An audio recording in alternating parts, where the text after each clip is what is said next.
What's up everyone? Today we are looking at William McAskill's book, Doing Good Better. And hopefully, if not now, then maybe in the future, this video will save millions of lives. So with that being said, let me cut to the chase. Almost every human watching this video has dreamt of changing the world, saving lives, being a hero, and leaving a mark. And while these dreams are fantastic to have, the reality is that for most people, these just remain fantasies because very few people actually go on to achieve them. Well, fuck that, because they are achievable. And by the end of this video, hopefully you'll begin to take your first legitimate steps to becoming a real life superhero. Now, this book is absolutely filled with ideas and frameworks that can help you become said superhero, but unfortunately, I can't fit the entire thesis into this one video. But with that in mind, I will try to fit in some of the main points that I think will be most useful for you guys. Okay, so the first thing you need to be aware of is effective altruism, which in its simplest form is using rigorous research, studies, and evidence to inform our decisions on how to make the world a better place. Now, this is opposed to just giving resources to anyone or anything that claims to be doing good. Now, unfortunately, we paint every charity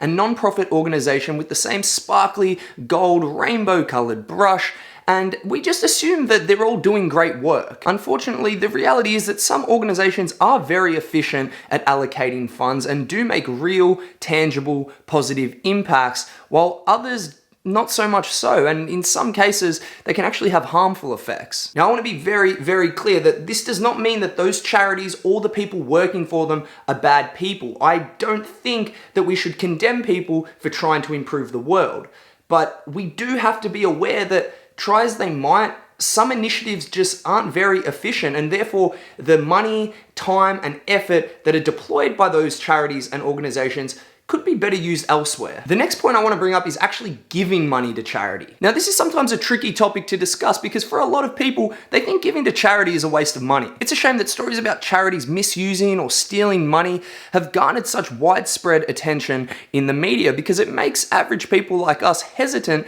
to pass on our hard-earned cash. The reality is, though, that for most of us, donating money is the single best thing that we can do to help save the world and the people in it, provided that we give the money to the right organizations. Fortunately, William's book provides us with a framework for us to use to assess for ourselves whether or not a charity is worth donating to. It goes without saying that this is incredibly useful, but what is even more useful is a website that he recommends, and I highly encourage that you guys check out, which is GiveWell. GiveWell basically assesses a whole heap of charities and then identifies which ones have the largest positive impact. The website aims to be completely objective and offers all of its information to you for absolutely nothing. The point is, though, giving money to charity can have an unbelievable impact, more than you could possibly imagine. So if there's one thing that you take away from this video, let it be that giving money to organizations isn't a waste of money, provided that you are giving it to the most cost-effective and efficient ones. Now, the last thing that I want to address that I gained from this book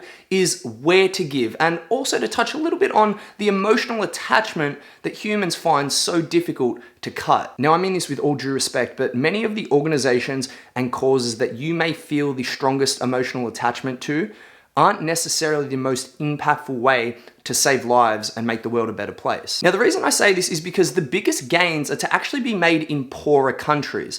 And this is because $1 over there can go so much further than $1 can in, say, somewhere like Australia. People very often give money to foundations that deal with cancer and mental health. And this is a beautiful sentiment, and to some extent, it is helpful. However, these organizations already have a lot of funds, and therefore, every extra dollar doesn't actually have as much of an impact as you'd imagine it would. Now, please, this doesn't mean that you shouldn't donate to these kinds of organizations or even offer some of your time by volunteering. But perhaps you can balance this out by donating to lesser known organizations and putting a dent in issues that require far less money and achieve far bigger results. Possible organizations that have been extremely impactful and cost effective include the Against Malaria Foundation, who provide bed nets for as little as $2, and Evidence Action, where $100 is enough to deworm 100 kids from parasitic worm infections. To be quite forward, to some degree, we have to start giving with our brains instead of our hearts. And I know this sounds cold and calculated, and it feels that by reducing people to statistics, we're taking the goodness out of giving. But I would argue that that still shouldn't be our major concern. Charity and helping others, in my opinion, shouldn't be what it feels like for the giver. It should be about helping save and improve real, tangible lives. And look, I know you don't get that warm, fuzzy feeling by transferring money to some organization as you would from helping someone hands-on in your community. But there is room for doing both, and due to the poor economic conditions in some countries, there seems to be a lot more good to be done overseas via donations than there does domestically. I recently saw a video from Mr. Beast where he gave away $300,000, and please, I don't want to take anything away from him at all, because what he did and what he regularly does is super thoughtful and generous. But if he had have donated that $300,000 to the Against Malaria Foundation, he would have saved an estimated 75 to 100 real lives. That's literally 75 to 100 kids whose parents don't have to bury them and now are given a chance at this thing that we call life. Now, please don't get me wrong, this is not a stab at Mr. Beast or anyone else for that matter. How you decide to spend your money is entirely up to you. I just personally think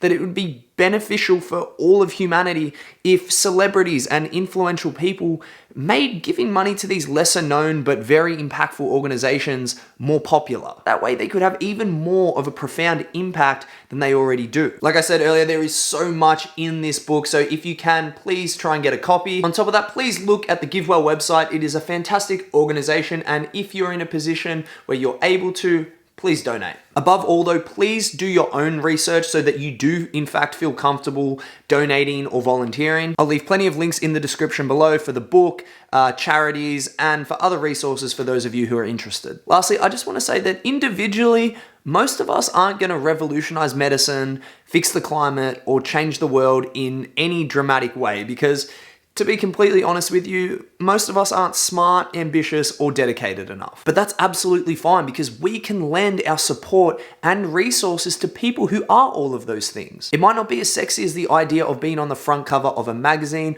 or having a statue made of yourself, but at the end of the day, you stopped a sentient being, human or animal, from unnecessary suffering. Your actions directly and indirectly made someone's existence a little brighter, safer, and more joyful. And shit, if that doesn't make you a superhero, then I don't know what does. Stay safe and happy. I'll see you guys next week.